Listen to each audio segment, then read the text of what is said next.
இனிய காலை வணக்கம். இன்னைக்கு நான் பேச எடுத்துக்கிட்ட தலைப்பு அம்மா. அம்மாவை பிடிக்காதவங்க யாருமே இருக்க மாட்டாங்க இல்லையா? உலகத்தில் இருக்க எல்லா உயிர்களுக்கும் ரொம்ப பிடிச்சவங்க யாரு? அம்மா. இதில் நான் என்ன சொல்ல போகிறேன்னா, தாமஸ் ஆல்வா எடிசன் குழந்தை பருவத்தில் பள்ளிக்கு போயிருந்தார். பள்ளியில் அவர் ரொம்ப முட்டாள் அப்படின்னு சொல்லி எல்லா ஆசிரியர்களாலும் ஒதுக்கப்பட்ட ஒரு மாணவர். அவர் என்ன பண்ணுறாரு அப்படின்னா, அவங்க ஆசிரியர்கள்லாம் சேர்ந்து ஒரு கடிதம் எழுதி அதை அவர்கிட்ட கொடுத்து, இதை உங்கள் அம்மா கிட்ட கொண்டு கொடு அப்படிங்கிறாங்க.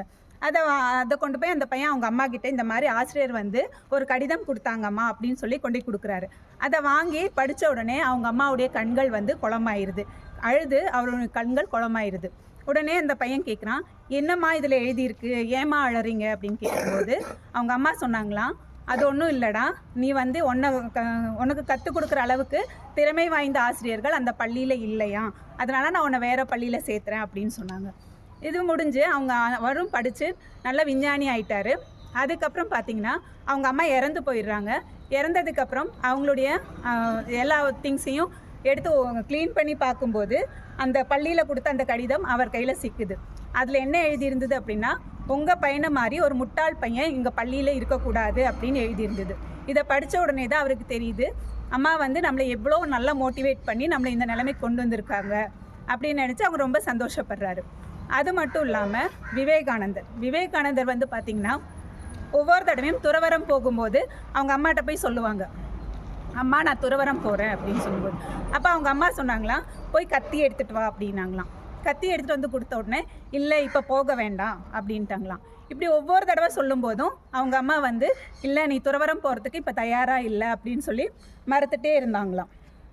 கடைசியாக ஒரு தடவை கத்தி எடுத்து கொடுக்கும்போது அவங்க அம்மா சொன்னாங்களா, இப்போ நீ பக்குவம் ஆகிட்ட, இப்போ போகலாம் அப்படின்னு. அப்போ கேட்டாராம், எப்படி நீ இப்போ நான் பக்குவமானேன்னு சொல்கிறீங்க அப்படின்னு. அப்போ அவங்க அம்மா சொன்னாங்களாம், எப்போவுமே கத்தி எடுத்துகிட்டு வரும்போது எங்கிட்ட கொடுக்க சொல்லும்போது கூர்மையான பகுதியை எங்கிட்ட கொடுத்துட்டு சேஃபான பகுதியை, அந்த கைப்பிடியை நீ பிடிச்சிருந்த. இந்த தடவை தான் நீ என்ன பண்ணியிருக்க, கூர்மையான பகுதியை உங்கள் கையில் கொடுத்துட்டு அந்த கைப்பிடியை எங்கிட்ட கொடுத்த, இப்போ தான் நீ பக்குவம் ஆயிருக்கேன்னு சொன்னாங்களாம்.